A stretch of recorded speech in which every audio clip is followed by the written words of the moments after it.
Sa Cebu City naman, nanganak sa tabing kalsada ang isang babae. Pero kahit maselan ang kondisyon, tumanggi siyang magpadala sa ospital. Nasa frontline ng balitang yan si John Aroa.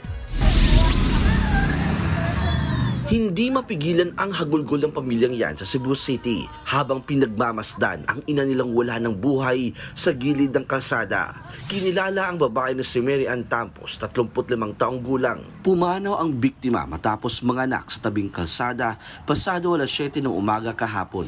Sa isang litrato, kita ang babae na namumutla na sa hirap ng panganganak. Isang napadaan na nurse naman ang tumulong kay Mary Ann para maisilang ang sanggol. Pero sa kasamaang palad, pumanaw ang sanggol bago tuluyang mailabas. Kita man mo nga ang bata, nag-ungong na sa indiri ba pakagawas, pero wala lagom ng bata, sir.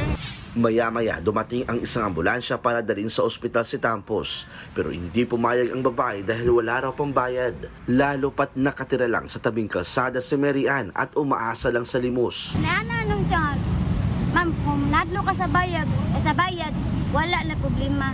Kaya nga no, kami rin sa kuan.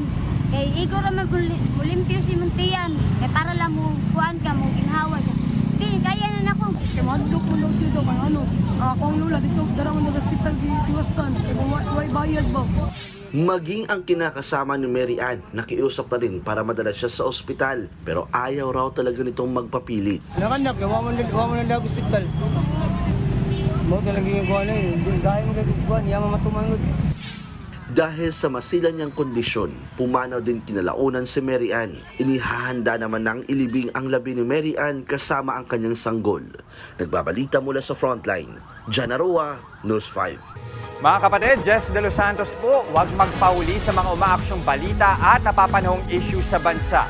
Para sa mas malawak na balitaan, mag-subscribe at mag-follow sa social media pages ng News 5.